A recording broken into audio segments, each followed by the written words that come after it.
ওম নমো ভগবতে বাসুদেবায়। জয় শ্রীকৃষ্ণ। রাধে রাধে। জয় মা লক্ষ্মী দেবীর জয়। বছরে যে দ্বাদশ মাসের মধ্যে একটা অন্যতম মাস হলো এই পৌষ মাস। শাস্ত্রে এই পৌষ মাসকে বলা হয়েছে মা লক্ষ্মীর মাস। এটি অত্যন্ত শুভতম মাস। এই মাসে অর্থাৎ পৌষ মাসে আপনার বাড়িতে থাকা এই 6টি জিনিস ভুলেও কাউকে দিবেন না। ফলে সংসারে দারিদ্রতা আসবে, কাঙ্গাল হয়ে যাবেন। খুবই গুরুত্বপূর্ণ আজকের বিষয় প্রসঙ্গ, প্রত্যেকের জানা দরকার। নমস্কার, আমি দীপা। দেশ ও দেশের বাইরে থেকে যে সকল দর্শকেরা এই মুহূর্তে ভিডিওটি দেখছেন প্রত্যেককে জানাই স্বাগত রায়কিশোরী দীপা অর্থাৎ সনাতন ধর্মীয় তথ্যমূলক চ্যানেলে। আমি সর্বদাই চেষ্টা করি সনাতন ধর্মের গুরুত্বপূর্ণ বিষয় প্রসঙ্গ আপনাদের সাথে উপস্থাপন করতে। তাই আসুন কিছুক্ষণ সময় ধৈর্য ধরে এই বিষয়ে অবশ্যই জানার চেষ্টা করুন। শুরু থেকে শেষ পর্যন্ত ভক্তি, শ্রদ্ধা ও ভালোবাসার সহিত আপনারা শ্রবণ করবেন। ভালো লেগে থাকলে অবশ্যই একটি লাইক করবেন। কমেন্টে জয় মা লক্ষ্মী দেবীর জয় অথবা আপনার ইষ্ট দেবতার নামটি একটি বারের জন্য হলেও লিখে যাবার জন্য অনুরোধ জানাচ্ছি। তাহলে চলুন শুরু করি আজকের এই ভিডিওটি। তো বছরে যে 12টি মাস রয়েছে সেই 12টি মাসের মধ্যে একটা অন্যতম মাস হচ্ছে পৌষ মাস। আসলে প্রতিটা মাসের একটা নিজস্ব গুরুত্ব এবং মাহাত্ম্য রয়েছে। হিন্দু ক্যালেন্ডার অনুসারে এটি হচ্ছে দশম মাস হিসাবে বিবেচিত। এই মাস দেবী লক্ষ্মীর মাস বলা হয়। এই মাসে লক্ষ্মী পুজো করা অত্যন্তই শুভ। এই মাসে ভগবান বিষ্ণুর সাথে সূর্যের পূজার বিশেষ তাৎপর্য রয়েছে। এরই সাথে এই মাসটিকে বলা হয় আবার ছোট পিতৃপক্ষ। তাই এই মাসে পিণ্ডদান, শ্রাদ্ধ, তর্পণ করা খুবই শুভ বলে মনে করা হয়। এতে করে পূর্বপুরুষদের আত্মা শান্তি পায় এবং পরিবারের সদস্যদের সুখ ও সমৃদ্ধি নিয়ে আসে। যেহেতু বিশেষভাবে পৌষ মাস হলো দেবী লক্ষ্মীর মাস, এই পৌষ মাসে কখনোই আপনারা ভুল করেও কাউকে অপমান করে ঘর থেকে তাড়িয়ে দেবেন না। কারণ শাস্ত্রমতে ঘরে বিড়াল কুকুরকেও এই মাসে তাড়াতে নেই। তাই এই বিষয়টি মনে রাখবেন অবশ্যই। এই পৌষ মাস মা লক্ষ্মীর অত্যন্তই প্রিয় মাস। তাই এই মাসে যদি আপনারা এই বিশেষ কয়েকটি জিনিস কাউকে দান করেন বা দিয়ে দেন তাহলে কিন্তু আপনাদের জীবনে ঘোর অমঙ্গল নেমে আসবে। দুর্ভাগ্যের কালো ছায়া আপনাদের জীবনে প্রবেশ করবে, যার ফলে অর্থহানি, অযথা খরচ, বাড়িতে অশান্তি। বিশেষ করে এই জিনিসগুলো বাড়ি থেকে দান করে দিলে মা লক্ষ্মী আপনার গৃহ থেকে বিদায় নেবে। এরই সাথে জানতে পারবেন এই পৌষ মাস মা লক্ষ্মীর মাসে কি কি কার্য করা উচিত এবং কি কি কার্য ভুল করেও করা উচিত নয়। অবশ্যই এই মাসে আপনারা দেবী লক্ষ্মীর পূজা অর্চনা করবেন, মাকে ভক্তি দিয়ে স্মরণ করবেন এবং কয়েকটি জিনিস ভুল করেও গৃহের বাহিরে কিন্তু বের করবেন না। আসুন তাহলে একে একে আপনাদেরকে জানিয়ে দিই যে কোন সেই 6টি জিনিস, সেই বিশেষ 6টি জিনিস যা এই পৌষ মাস চলাকালীন বাড়ির বাইরে বের একদমই করবেন না অথবা কাউকে দানও করবেন না। কিন্তু বলে রাখি, অনেকেই এই সমস্তগুলোকে কুসংস্কার বলে মনে করতে পারেন, কিন্তু সব কিছুই কুসংস্কার নয়। আর কুসংস্কার ভেবে অবহেলায় উড়িয়ে দেবেন না। তো প্রথমেই বলবো এই পৌষ মাস চলাকালীন ভুল করেও কাউকে দেবেন না, সেটি হচ্ছে লবণ। যেহেতু এই পৌষ মাস মা লক্ষ্মীর মাস আর এই লবণের মধ্যেই স্বয়ং মা লক্ষ্মী বাস করেন, তাই লবণ কখনোই আপনারা পৌষ মাস চলাকালীন সন্ধ্যার পর ভুল করেও কাউকে কিন্তু দেবেন না। এমনটা মনে করা হয় যদি আপনারা এই লবণ পৌষ মাস চলাকালীন কাউকে দিয়ে ফেলেন তাহলে কিন্তু মা লক্ষ্মী আপনার উপর অত্যন্তই রুষ্ট হবেন এবং সেই লবণের সাথে আপনার বাড়ি ছেড়ে অন্য বাড়ি চলে যাবেন।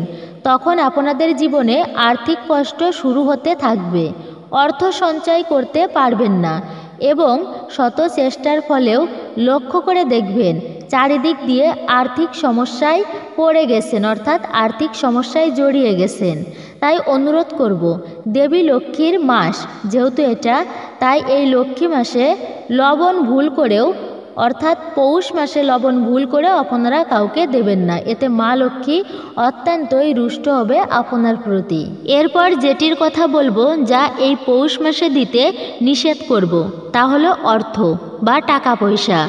শাস্ত্রমতে দান করা, সাহায্য করা এগুলো অত্যন্তই পুণ্যর কাজ।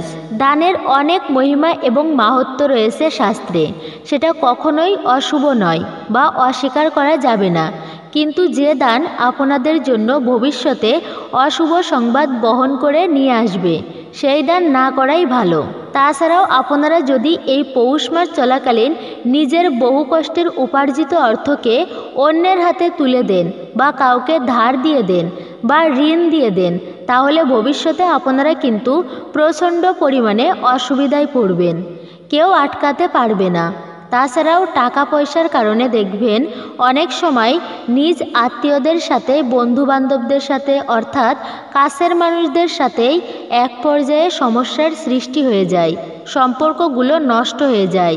আজকের দিনে আপনি যাকেই সাহায্য করবেন সেই হয়তো আপনার বন্ধু, অন্যদিকে আপনি যাকে সাহায্য করতে পারছেন না, খেয়াল করে দেখবেন, হতে পারে সেই আপনার শত্রু হয়ে যাবে। সুতরাং আমি বলতে চাই আপনাদেরকে, তাই এই পৌষ মাস অর্থাৎ লক্ষ্মী মাস চলাকালীন ভুল করেও নিজের ঘর থেকে টাকা পয়সা কাউকে দেবেন না বা দান করবেন না। তবে যদি অত্যন্তই প্রয়োজন থাকে, কেউ হয়তো হসপিটালে ভর্তি আছে, শারীরিক সমস্যা, কন্যাদান, অত্যন্ত ক্ষুধার্ত, সেক্ষেত্রে আপনি সাহায্য করতে পারেন, তাতে কোনো অসুবিধা নেই। কিন্তু সাধারণ কারণবশত বা অযথা কেউ হয়তো আপনার কাছে টাকা চাইছে, তবে আপনারা কিন্তু ঘর থেকে টাকা বের করবেন না বা কাউকে এই পৌষ মাস চলাকালীন টাকা ধার দেবেন না, নইলে কিন্তু হতেও পারে আপনার বাড়ি থেকে লক্ষ্মীশ্রী অর্থাৎ মা লক্ষ্মী গৃহ ত্যাগ করবেন। এরপরে যে বিষয়টির কথা বলবো আর তা হলো, এই পৌষ মাস চলাকালীন ভুল করেও আপনারা সরিষার তেল বা আস্ত মানে গোটা সরিষা ভুলেও কাউকে দিয়ে দেবেন না, নতুবা আপনারাই নিজেদের দুর্ভাগ্যের কারণ হবেন। এছাড়াও এই সরিষা যেমন কাউকে দিবেন না, ঠিক তেমনি কারুর থেকে নেবেনও না, নতুবা সংসারে পরিবারে অযথা খরচ নেমে আসতে বাধ্য। এরপরে যে জিনিসটির কথা আপনাদেরকে অবগত করব তা হলো, এই পৌষ মাস চলাকালীন কাউকে দিতে নিষেধ করব, আর সেটি হচ্ছে গো উৎপাদিত কোনো জিনিস, যেমন ক্ষীর, ছানা, দুধ, দই, মিষ্টি, ঘি এরূপ খাদ্যগুলো ভুল করেও এই পৌষ মাস চলাকালীন কাউকে দিবেন না, নতুবা এতে মা লক্ষ্মী আপনার উপর রাগান্বিত হয়ে যেতে পারেন। আমরা সকলেই জানি গোমাতার মধ্যে সমস্ত দেবদেবীর বাস, তাই এই খাবারগুলো আপনারা কখনোই কাউকে দেবেন না, নইলে আপনাদের সমস্যার কারণ আপনারা নিজেরাই হবেন। হয়তো ভাবছেন এবার যারা ব্যবসা বাণিজ্য করেন তাদের দুধ, ছানা, মিষ্টি, দই এই সমস্ত জিনিসগুলো তো বিক্রি করতেই হয়, তাদের জীবনযাপন করে চলতে হয় এগুলোর মাধ্যমে, তারাও কি এই লক্ষ্মী মাস অর্থাৎ পৌষ মাস চলাকালীন এগুলো কাউকে দিতে পারবে না? সেক্ষেত্রে অবশ্যই বলবো সেটা কিন্তু সম্পূর্ণই বিষয়টি আলাদা। তারা সংসার চালায় এরূপ ব্যবসা করে বা পেশাগতভাবে যারা এমন কর্মে যুক্ত, তারা কিন্তু ব্যবসার কারণেই এগুলো বিক্রি করতে পারে, দোকানদারকে দিতে পারে, হোটেলে দিতে পারে ইত্যাদি। কিন্তু যারা বিশেষ করে এমন পেশার সাথে যুক্ত নন, তারা কখনোই পৌষ মাস চলাকালীন এই জিনিসগুলো সে যতই আপনার কাছের মানুষজন হোক না কেন তাদেরকেও দিতে যাবেন না, এতে সমস্যায় পড়বেন। এই বিষয়টা অবশ্যই মাথায় রাখবেন। এরপরে যে বিষয়টি আপনাদেরকে অবগত করব আর তা হলো, এই পৌষ মাস চলাকালীন কাউকে দিতে আমি নিষেধ করব। সেটি হচ্ছে ঠাকুরের কাজে ব্যবহৃত সমস্ত দ্রব্য, ঠাকুরের জিনিসপত্র অত্যন্তই পবিত্র, এগুলোর থেকে শুদ্ধতা আসে বা শুভ শক্তি নির্গত হয়। তাই ঠাকুর ঘরে ব্যবহৃত বা ঠাকুরের সেবায় নিয়োজিত জিনিসপত্রগুলো আপনারা ব্যবহার করেন তামা, পিতল, চন্দন কাঠ, চন্দন পিঁড়ি, ঘণ্টা, জলশঙ্খ, প্রদীপ, থালা, শঙ্খ, গিলাস, কাঁসর প্রভৃতি। জিনিসপত্রগুলো আপনারা এই পৌষ মাস চলাকালীন বা শুধুমাত্র কিন্তু পৌষ মাস চলাকালীন নয়, যে কোনো মাসেই নিজেদের বাড়ি থেকে বের করবেন না, অর্থাৎ কাউকে দেবেন না, নইলে প্রচুর সমস্যায় পড়তে পারেন হয়তো। কারণ ঠাকুরের জিনিসপত্রের মধ্যে অত্যন্তই পজিটিভ এনার্জি রয়েছে, অবশ্যই এটা মনে রাখবেন। এগুলো বাড়িতে থাকা অনেক অশুভ শক্তিকে নাশ করতে সাহায্য করে। আপনারা যদি এগুলো কাউকে দান করে দেন বা একেবারেই দেন অথবা ব্যবহার করতে দেন, তাহলে কিন্তু আপনার গৃহের শুদ্ধতা, পবিত্রতা অথবা পজিটিভ এনার্জি আপনার গৃহ থেকে বাইরে চলে যাবে এবং অশুভ শক্তি অতিরিক্ত পরিমাণে আপনাদের গৃহের ভিতরে ছড়িয়ে পড়বে, যার ফলে পরিবারের সদস্যদের স্বাস্থ্যহানি, অর্থহানি, অপচয়, আর্থিক কষ্ট এরূপ সমস্যায় আপনারা জর্জরিত হয়ে যেতে পারেন। তা অবশ্যই নিজে ভালো থাকুন এবং পরিবারকে সুখী করতে ভুল করেও এই জিনিসপত্রগুলো বা ঠাকুরের কার্যে ব্যবহৃত জিনিসপত্রগুলো সেগুলো কাউকে যেমনি দেবেনও না, ঠিক তেমনি কারোর থেকে নেবেনও না।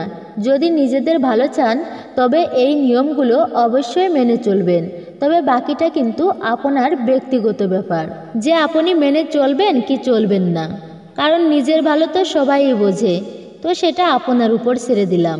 এরপরে সর্বশেষ যেটির কথা বলবো, যা এই পৌষ মাস চলাকালীন আপনাকে দিতে নিষেধ করব, আর তা হলো আতপ চাউল, ধান চাউল। এগুলো হলো স্বয়ং দেবী লক্ষ্মীর স্বরূপা। তো দেবী লক্ষ্মী তো ধন ও ঐশ্বর্যের দেবী। যদি নিজের ভালো চান, পরিবারের উন্নতি চান, তাহলে ভুল করেও এই চাউল অন্য কাউকে ঘর থেকে বের করে দিবেন না, সে যতই আপনার অতি আপনজন হোক না কেন। এই লক্ষ্মী মাস চলাকালীন যদি নিজের গৃহ থেকে চাল অন্য কাউকে দিয়ে দেন, তাহলে নিজের হাতে আপনি মা লক্ষ্মীকে অন্যের গৃহে পাঠিয়ে দিচ্ছেন এবং এরূপ কাজে মা লক্ষ্মী অত্যন্তই রুষ্ট হন। তবে যদি আপনি অত্যন্ত ক্ষুধার্ত বা অতি দুস্থ কাউকে দান করতে পারেন, দেবী লক্ষ্মী দেখবেন আপনি অত্যন্ত নিঃস্ব ক্ষুধার্তকে দিচ্ছেন। আর এর অন্যথা হলে পরিবারে অশান্তি, ঝগড়া বিবাদ, কলহ, রোজ দারিদ্রতা বা অর্থনৈতিক জড়িত সমস্যা, বিভিন্ন রকম সমস্যায় সেই পরিবারের সদস্যদের মধ্যে দেখা দেয়। তাই অনুরোধ করব আপনারা চাউল এই পৌষ মাস চলাকালীন অর্থাৎ লক্ষ্মী মাসে কাউকে দিবেন না। আমি আবারও বলছি, যদি আপনার পূর্ণ বিশ্বাস থাকে তো অবশ্যই এই নিয়মগুলি মেনে চলতে পারেন, আর যদি বিশ্বাস না হয় তাহলে মানার কোনো দরকার নেই, সেটা আপনার ব্যাপার, মানবেন কি মানবেন না। আসুন এরই সাথে আমরা একটুখানি জেনে নিই এই পৌষ মাসে কোন কাজগুলো করা উচিত আর কোন কাজগুলো একদমই করা উচিত নয়। শাস্ত্র অনুসারে পৌষ মাসে সূর্যের পূজা করুন, এরই সাথে ওম সূর্যায় নমঃ মন্ত্রটি অবশ্যই জপ করুন যতবার পারবেন। পৌষ মাসে প্রতিদিন সূর্যদেবকে জল নিবেদন করা অত্যন্তই শুভ। জলে সিঁদুর, লাল ফুল এবং সামান্য অক্ষত রাখুন। পৌষ মাসে ভগবান বিষ্ণুর পূজা করাও শুভ বলে মনে করা হয়। এক্ষেত্রে নিয়মিত পূজার পাশাপাশি গীতা ও বিষ্ণু সহস্রনাম অবশ্যই পাঠ করুন। ভগবান বিষ্ণুর আশীর্বাদ পেতে এই মাসে লাল বা হলুদ বস্ত্র পরিধান করুন, এতে ভালো ফল আসবে। পৌষ মাস দানের বিশেষ গুরুত্ব রয়েছে, তাই এই মাসে আপনি যা দান করতে পারেন আর তা হলো অভাবীদের কম্বল, গরম কাপড়, যেহেতু কিন্তু এটা শীতকাল তাই অবশ্যই এগুলো আপনি দান করতে পারেন। জাফরান, গুড় ও তিল ইত্যাদি দান করতে পারেন। পূর্বপুরুষদের শান্তির জন্য এই মাসে তর্পণ, পিণ্ডদান ইত্যাদি করা শুভ বলে মনে করা হয়। পৌষ মাসে গুড় খাওয়া শুভ বলে মনে করা হয়। এছাড়া লবঙ্গ, আদার মতো গরম জিনিস খেতে পারেন। বেগুন, মূলা, মসুর ডাল, ফুলকপি, অড়হর ডাল পৌষ মাসে একদমই খাবেন না। এই মাসে মাংস, মদ খাওয়া উচিত নয়, এটি স্বাস্থ্যের উপর খারাপ প্রভাব ফেলে। পৌষ মাসে চিনি একদমই খাবেন না। পৌষ মাসে খর মাস বা মলমাস শুরু হয়, তাই কোনো প্রকার শুভ কাজ করা নিষেধ। খর মাসে বা মলমাসে নতুন কোনো কাজ বা ব্যবসা একেবারেই শুরু করবেন না। চরম ক্ষতির সম্মুখীন হতে পারেন। পৌষ মাসে লবণ খাওয়া কমিয়ে দিন, এতে কোনো খারাপ নজর বা অশুভ শক্তি পরিবারের উপর পড়ার আশঙ্কা কমে যাবে। তো এই ছিল আমাদের আজকের ভিডিওটি কেমন লাগলো তা কমেন্ট করে অবশ্যই নিজের মতামত জানাবেন। ভালো লেগে থাকলে অবশ্যই একটি লাইক করবেন।